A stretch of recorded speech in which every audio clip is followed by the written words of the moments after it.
Pak Santoso, kami persilakan. Ya, pimpinan dan anggota, Bapak Ibu yang saya hormati. Dalam kesempatan ini ada beberapa hal yang ingin saya sampaikan sehubungan dengan substansi pokok pengaturan RUU tentang Provinsi Daerah Khusus Ibu Kota Jakarta. Saya menyoroti poin kedua tentang kedudukan. Di situ dijelaskan daerah otonomi tingkat provinsi atau tingkat 1.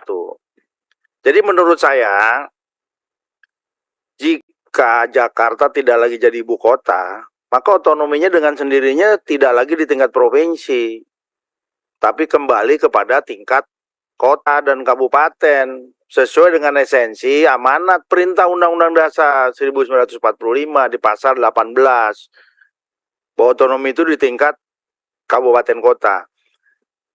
Kalau ada sebutan bahwa bisa dilakukan asimetris di Provinsi DKI Jakarta karena kekhususan, asimetrisnya boleh di bidang lain, bukan di bidang otonomi daerah.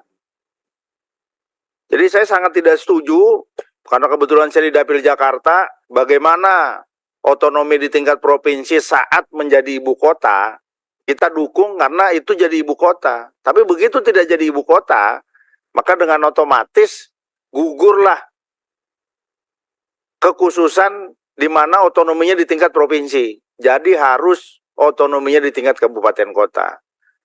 Kemudian yang berikutnya kelemahannya, karena bersifat otonomi di tingkat provinsi, maka Jakarta ini sangat sentralistik. Secara demokrasi, masyarakat dikebiri, tidak dapat memilih pemimpinnya, dalam hal ini wali kota dan bupati. Sementara daerah-daerah terpencil, di tengah lautan, di pegunungan, yang masyarakatnya mungkin secara pendidikan tidak sama dengan warga Jakarta, status sosial, jabatan, dan lain sebagainya, mereka memilih pemimpinnya. Tapi Jakarta, banyak jenderal di sini, banyak pejabat di sini, banyak orang-orang yang memiliki predikat sangat tinggi, tapi ternyata pemimpinnya nggak dipilih gitu loh. Nah ini sangat dalam hal demokrasi pengkebirian. Kemudian yang berikutnya, dalam hal penganggaran juga, karena ini bersifat sentralistik di mana otonominya di tingkat provinsi, Bapak Ibu bisa bayangkan, seorang gubernur itu mengelola uang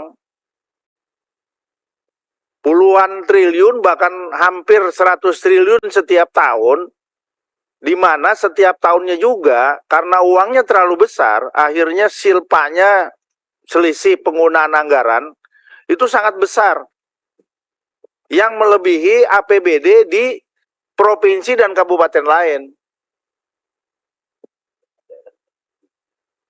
Sementara daerahnya begitu-begitu saja. Untuk itulah, bahwa otonomi dikembalikan di tingkat kota dan kabupaten, maka automatically wali kota dipilih oleh rakyat, adanya DPR 2, ini adalah satu keharusan. Jadi sudah tidak ada pilihan lain, kekhususan di tingkat di bidang lain boleh dilakukan, tapi khusus tentang demokratisasi dan hak-hak rakyat dalam memilih pemimpinnya, ini harus diwujudkan dan harus digugurkan yang namanya otonomi di tingkat 1 atau provinsi. Demikian, pimpinan. Terima kasih. Terima kasih, Pak Santoso.